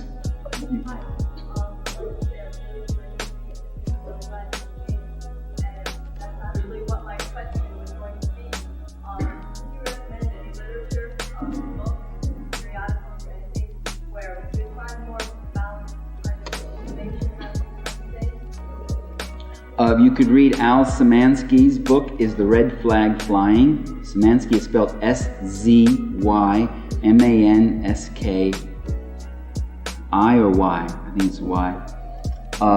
Another book he wrote called Human Rights in the Soviet Union. You might want to look at Mike David Dow's book called Cities Without Crises, which is about urban affairs, although David Dow does gush now and then. There's still interesting information in there you can glean from that. Even the more standard Sovietologists who are critical, like Alex Novi or Sam Hindell, read them. They're still better than the U.S. media because they'll give you a lot of the hard information. Szymanski based most of his stuff on American Sovietologists. He says, of course, they have the ideological anti-Sovietism and all that, but they do provide very interesting information. So you could maybe start with those people. Louis Morose and Progress Publishers has a number of books on Jews in the Soviet Union, which you might want to look at as an alternative. Just look at it, get a copy. You can then poo-poo it and throw it against the wall, but just take a look at that. And I don't know, there isn't any one really single volume, I think, that treats all this. Someday I'll write it. Yeah. I'm serious, I'm keeping a file on all this. Periodicals, People's Daily World occasionally have a story. Political affairs. There are the other ones that come, what anybody know the New Masses, or what's that one? No, New World Affairs, or I can't remember now. Soviet Life.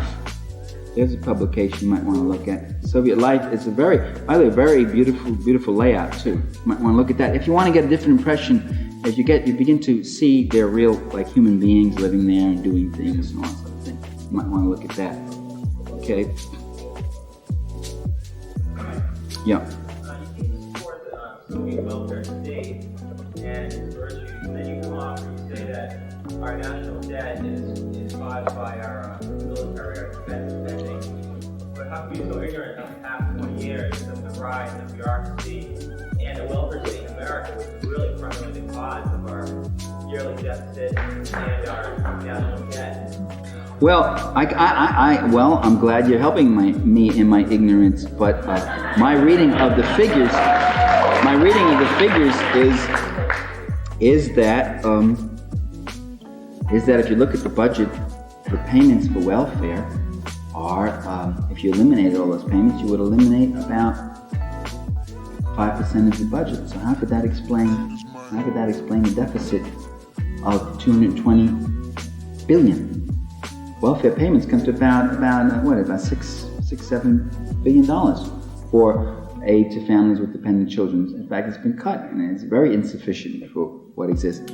But if you look at that, the two largest items in our budget are military spending and the $150 billion a year now that has to come out to service the national debt.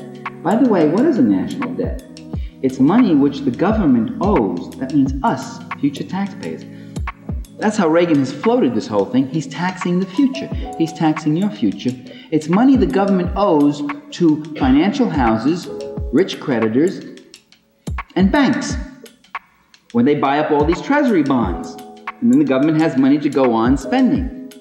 And as Karl Marx said in Capital, Volume 1, of all the commonwealth that is supposedly belongs to the people, the one thing they definitely own is the national debt. and you're going to be paying that for years ahead. Well, $150 billion off the top, $300 billion for military spending, that's $450 billion. That's most of our budget there. So how could you tell me the deficit is being caused by welfare spending? The figures just don't seem to support that position. Maybe you should look at the figures before you go around calling people ignorant. Okay, let's have the next question.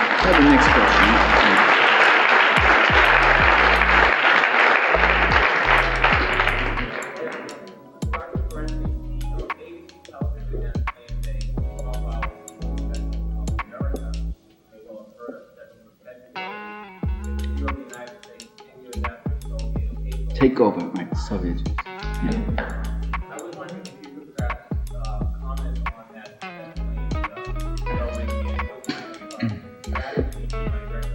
for countering the propaganda.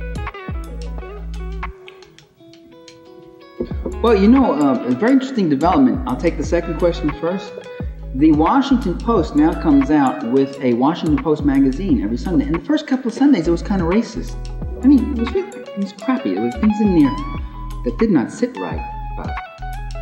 Black youth who go into stores and all that. The problem of shoplifting, when in fact, by the way, all the statistics show, even in Washington, that shoplifters cut across the complexion spectrum and the income spectrum. And some shoplifters come from Georgetown, wherever else. They have a problem with all sorts of people. But these kind of things, what the people started doing, black people, they organized a throwback. It was called, I think. And every Sunday they take their copy of the Washington magazine, they go down to the Washington Post, and they heave them into the front door of the Washington Post, big piles of them. And they started off with 70 people, and now it's up to about 350, and these things are piling in there. And Ben Bradley is kind of kicking them away, and it's changed the Post, and it's gotten some publicity, by the way.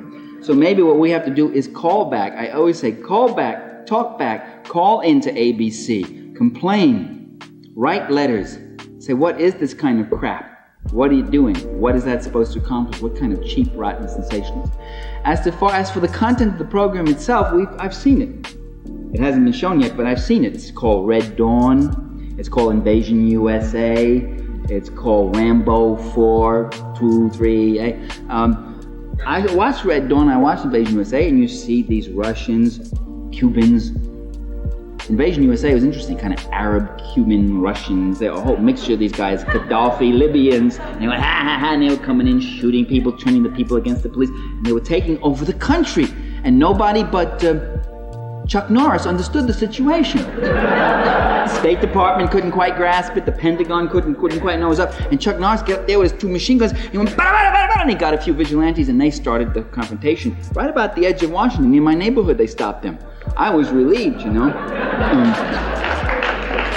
Well, what we have is very simply the fact that the line between entertainment media and news media is blurring, just as the line in their heads is blurred between fantasy and reality.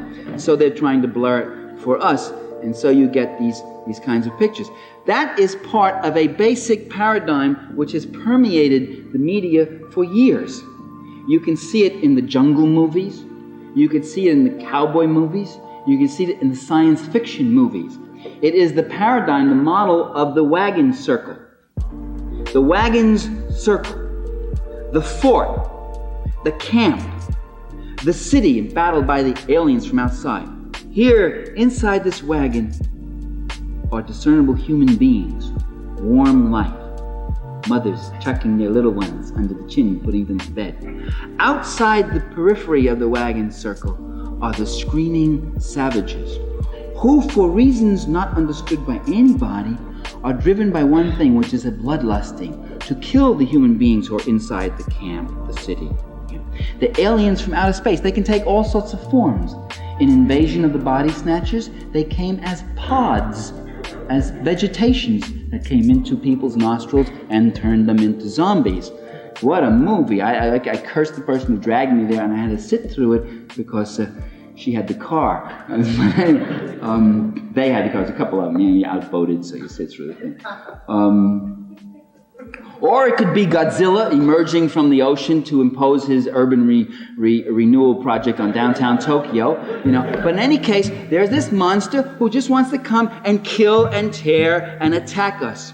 These screeching savages, red, brown, black, different races, who are not there, they're not defending their land, they're not defending their herds or their food supply or anything like that, their families, their tribes. They're just there because they're hell-bent on attacking us. There's an evil empire out there, and all it wants to do is expand and attack. It's a model which then, by the way, it's one thing, and you run into students, and then, by the way, that's transposed into explicitly political movies like Red Dawn, Invasion USA, White Knights. A student of mine last year was teaching at Brooklyn College, and he said, well, if that's true and you think we can negotiate, how come in this movie with Baryshnikov, right, White Knights, the guy said this and this, and the other guy said that, and then the Soviet guys tried to entrap them? I said, well, maybe it's not like it was in that movie. Maybe real life is different. One of the advantages of coming to college is you don't have to rely on Hollywood anymore for all your data,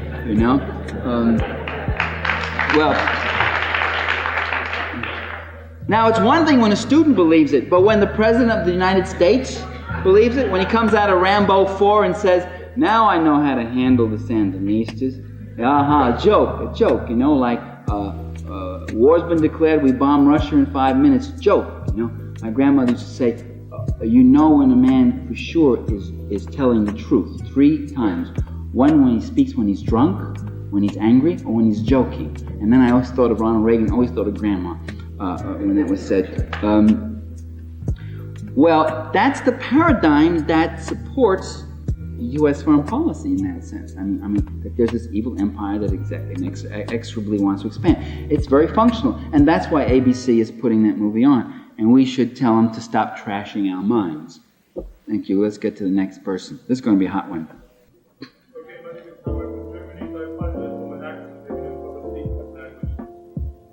Oh, don't apologize. Look, you speak English a lot better than most of us speak German, so that's okay. Thank you very much. First of all, I appreciate your concern about the things going on in the society and the desire to work on that and to work on it. One thing, however, that kind of confuses me tonight is the way for you to compare things. Taking America, comparing it to something which is entirely good, and saying America is bad because it cannot keep up with the standards. Then, we take the Soviet system, comparing it to something which would entirely not work. We're saying, oh well, they're working, it's going well. Throughout all the time, you're avoiding direct comparison. The importance of direct comparison is not to lead away from our own problems, but no, to find out if the other way is actually a better way of going. I see. Well, I think it's a very good criticism if that was happening. If, in fact, I was being very selective in my data and taking the worst aspects of American society and comparing them to imaginary things in the Soviet Union. But I thought I was making direct comparisons just as you wanted. I was comparing the condition of labor in this country to conditions there in terms of job security and wages and that sort of thing. I was comparing the willingness to negotiate here with the willingness to negotiate there. Look, you don't have to like that society, okay? You don't have to like it. What gets to be a problem is when you get people like E.P. Thompson and others who say, we can never have peace until we also have freedom in their country, and therefore every dissident must be free to say whatever he wants, and they should change their social order in any way we dictate, and until we do that, we can't get an arms negotiation. Well, that's a new position in the history of world diplomacy. A sovereign state goes forward, and by the way, that was affected at Reykjavik. That's exactly what Reagan does. The closer they get to arms agreement, the more he then moves to say, what about Afghanistan, and what about human rights in your society, and what about this? Where do you get off dictating to another leader? Why Gorbachev could turn around and say, I'm not going to have an agreement with you until you take care of the homeless, or until you stop oppressing the American Indians, or the blacks in Mississippi, or Chicago, or wherever else. Or what about this or that? Or what about the racism in your society? You can go on with what's wrong in various societies or what you think is wrong in each society. The question I'm saying is, you don't have to like the Soviet Union, and you can keep your image of it, but just don't blow up the world that I live in and my children live in because you got such a grudge against them, okay? Just don't blow up 240 million Soviet citizens because you don't like the policies of their leaders and whatever else.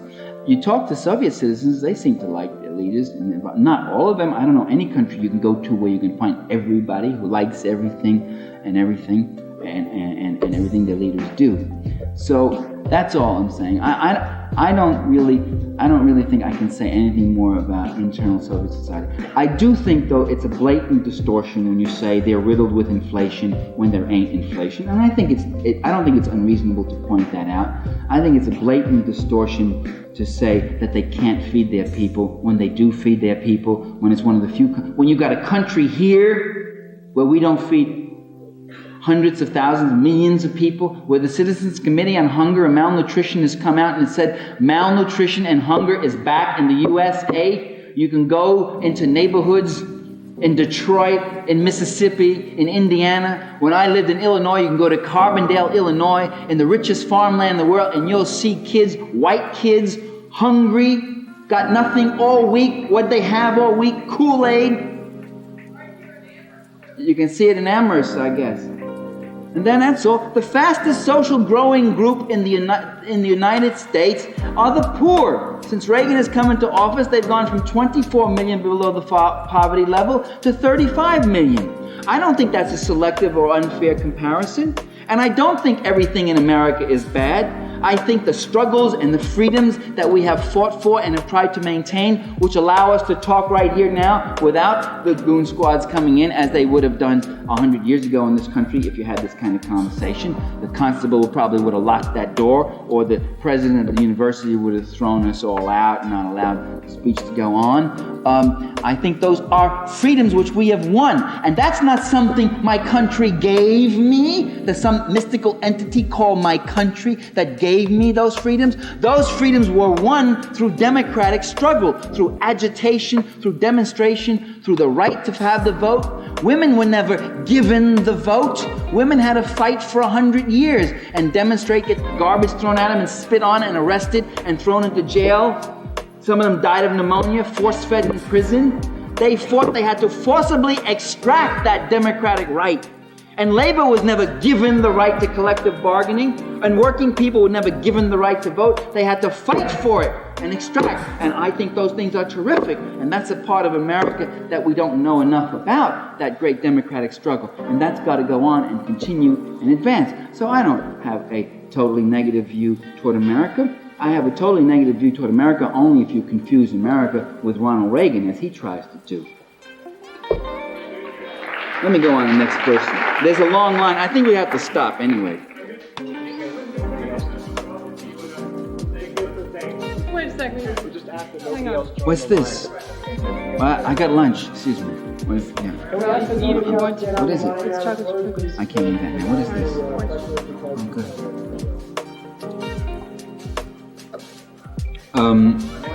Why don't we just take...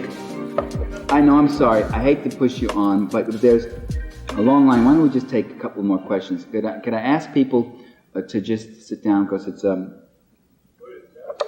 now 9. Go ahead. Why don't you make one more statement, since you seem determined not to leave? You were saying that when Gorbachev went to people, that his intentions were entirely good. He just wanted peace. He just wanted to get away from the problem, while Ronald Reagan was entirely evil motivated. What gives you the right to make this claim, just looking at their actions speak much clearer than words do? Right. And Gorbachev unilaterally has instituted a moratorium on nuclear weapons. Yeah, well, please finish and have some regard for people behind you in the hour, that's all. Sorry, I didn't mean to get... We know that American President Nicaragua, we also know that the Soviet Union invaded Afghanistan. So how can you say that the Soviet Union is well motivated, the American President is even motivated? There's no reason to make such a claim. They're both sides. All right, you've made that point and you're repeating it. Could you stop now and let me answer it? Okay, I did not say that they're entirely good and he's entirely evil. I didn't use that kind of cartoon language. I said that Gorbachev seemed to sincerely put things on the table and show that he wanted to negotiate these things, and that actions indeed do speak louder than words. He has put a moratorium on nuclear testing. Now, both those political leaders know that when you stop testing, you stop the development of nuclear weapons. Both of them know that, and one of them is willing to take that step, and the other is not. That is indeed actions. And Reagan has taken an action also. And that action is not to stop testing because he wants to continue that escalation. And that is indeed actions speaking louder than words. I'm sorry, I really have to ask you to sit down and let someone else speak.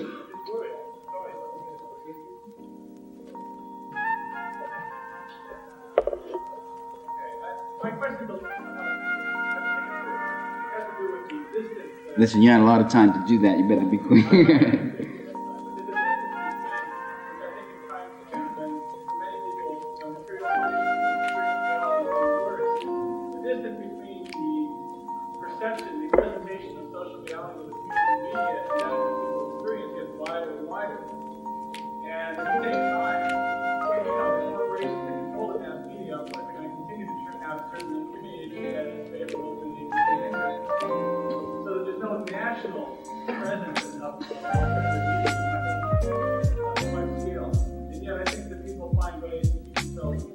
Right. So my question is this. Sort of like, what do you see as someone who's how do you see people resisting the kind of framing of their consciousness that goes on, especially when things get worse like this? Not in general, but now. Well, there are several things. One is the limits of propaganda itself. There's just so long you can convince the American people that Gaddafi, for instance, is a mortal threat to the existence of the United States and will destroy us all soon. You know, this little country with about, 3 or 4 million people in it. After a while, you can bomb him, try to kill him, and hype it up, and you go around the country and everybody's Gaddafiing. Last spring, people, all they wanted to do was Gaddafi. This was a guy, Libya didn't even know where Libya was on the map a few years before, and they were suddenly convinced that it was going to kill him. But after a while, you see, that doesn't work. Gaddafi isn't doing it. He isn't really that terror. It isn't. We now are discovering that most of the brokerage of terrorism and managing of it was supposedly Syria. It turns out it's not even Syria now, that most of it is being done by Iran. And we find out that the President of the United States has been giving arms to the Vatican of terrorism. I mean, to the hub of terrorism. All the while telling people how terrorism is the worst evil. It's a form of communism, really. So you see, they get into lies. There are limits to their propaganda. A lot of that begins to not be as effective as it should. That's one thing. Two, there's a whole alternative networking that goes on. There are church groups, peace groups, labor groups that communicate through newsletters.